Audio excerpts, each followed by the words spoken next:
आप सभी लोगों ने ये तो ज़रूर सुना होगा कि 500 का जो नोट है अभी वो लीगल टेंडर नहीं है। तो लीगल टेंडर का मतलब आखिरकार होता क्या है? और फिएट मनी जो हम न्यूज़ में सुनते हैं, फिएट मनी हमारे पास में क्या होता है?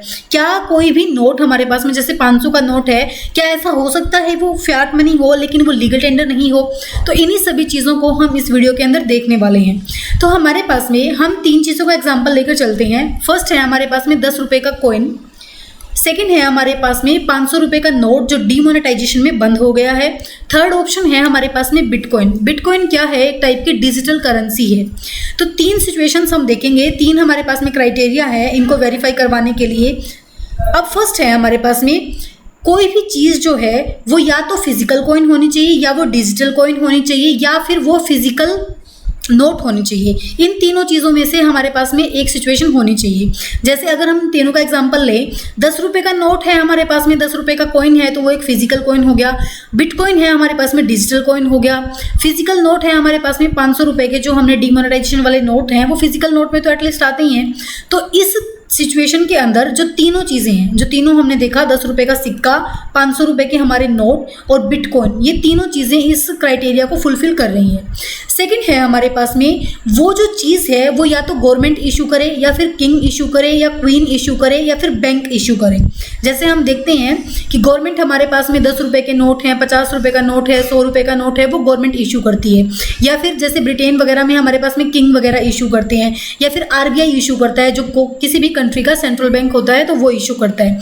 तो इसमें हमने क्या देखा कि बिटकॉइन जो है, अब जैसे हम फर्स्ट सिचुएशन जो है वो हर कोई वेरीफाई कर रहा था। हमारे पास में बिटकॉइन हो गया, 10 रुपये का सिक्का हो गया हमारे पास में, और जो 500 रुपये का हमारे पास में नोट हो गया वो भी इसको वेरीफाई कर रहा था। तीनों इसके अंदर फिट बैठ रहे थे। लेकिन जैसे हमें देख रहे हैं कि बिटकॉइन जो है वो गवर्नमेंट इशू नहीं करती है, वो एक प्राइवेट एंटिटी का माना जाता है। तो इसका मतलब बिटकॉइन क्या है, इस सेकेंड सिचुएशन को वेरीफाई नहीं कर रहा है। ठीक है, जबकि हमारे पास में 10 रुपये का सिक्का हो गया, 500 रुपये के नोट हो गए, वो इन दोनों चीज़ों को क्या कर रही हैं, वेरीफाई कर रहे हैं।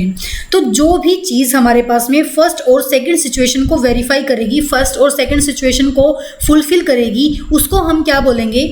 अगर वो इस सिचुएशन को भी हमारे पास में फुलफिल कर रही है और सेकंड को भी फुलफिल कर रही है, तो वो हमारे पास में होगी फिएट मनी। ठीक है, जैसे हमने एग्जाम्पल देखा कि 500 रुपये के जो डीमोनेटाइज नोट हैं वो भी हमारे पास में गवर्नमेंट ने इशू किए हैं, बैंक ने इशू किए हैं, तो वो ऑब्वियसली नोट इशू तो इन्होंने किए हैं। तो ये जो चीज़ें हैं, जैसे 10 रुपये का सिक्का हो गया, 500 रुपये के डीमोनेटाइज वाले नोट हो गए, वो एक फिएट मनी होंगे। ठीक है, जबकि बिटकॉइन हमने क्या देखा, बिटकॉइन हमारे पास में है तो डिजिटल कॉइन, लेकिन बिटकॉइन को ना किसी गवर्नमेंट ने इशू किया है, ना किसी किंग ने इशू किया है, ना किसी क्वीन ने इशू किया है, और ना ही बैंक ने इशू किया है। वो एक प्राइवेट एंटिटी बेस्ड है। तो इसीलिए बिटकॉइन जो है हमारे पास में फिएट मनी की कैटेगरी में नहीं आएगा। ठीक है, जो ए और बी को दोनों को वेरीफाई करेगा उसे हम क्या बोलेंगे कि वो क्या है, एक फिएट मनी है। और थर्ड सिचुएशन है हमारे पास में कि क्या वो जो चीज़ है, is it valid in India for transaction. Third situation है हमारे पास में ये कि क्या वो जो चीज़ है वो फिलहाल के टाइम पे इंडिया के अंदर ट्रांजैक्शन के लिए हमारे पास में वैलिड है।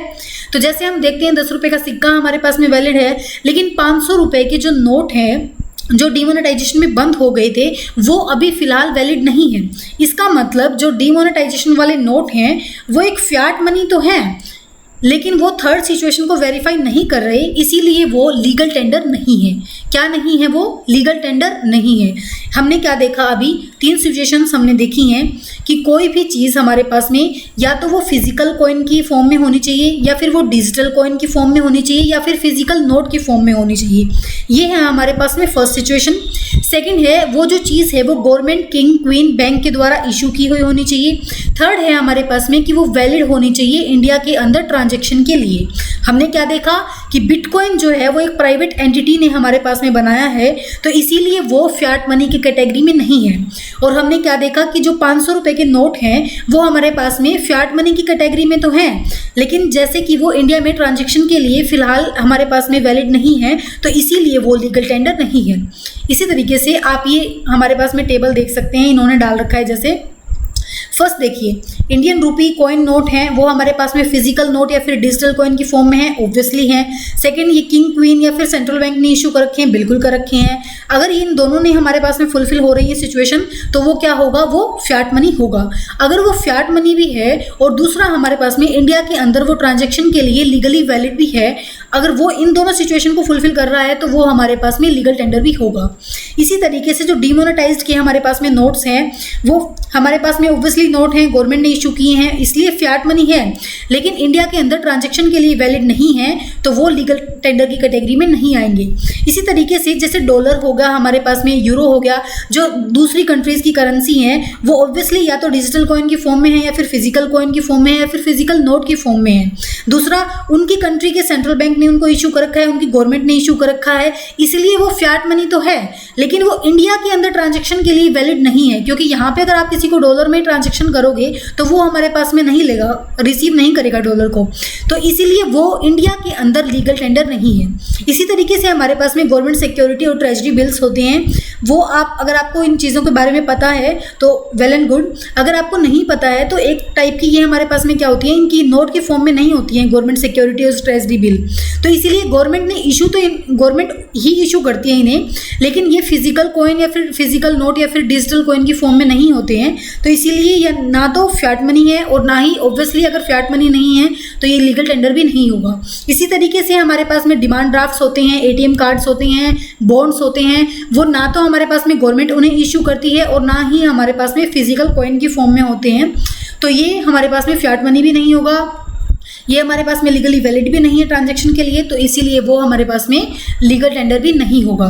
लेकिन एक हमारे पास में इसमें एक्सेप्शन है, जैसे जो एल सल्वाडोर हमारे पास में कंट्री है, एल सल्वाडोर, वहाँ पे जो हमारे पास में बिटकॉइन है वो लीगल टेंडर है। हालांकि बिटकॉइन एक हमारे पास में फियाट मनी नहीं है, लेकिन फिर भी इस कंट्री के अंदर बिटकॉइन हमारे पास में लीगल टेंडर है। इसका मतलब है कि अगर कहीं की हमारे पास में कंट्री की गवर्नमेंट अगर वेरीफाई करती है तो वो ऑब्वियसली हो सकता है, लेकिन इंडिया के अंदर बिटकॉइन हमारे पास में ना तो फियाट मनी है और ना ही हमारे पास में लीगल टेंडर है। आई होप आप लोगों को ये मतलब समझ में आया होगा कि किसी भी चीज़ को हम लीगल टेंडर बोलते हैं हमारे पास में, ये आप देख सकते हैं।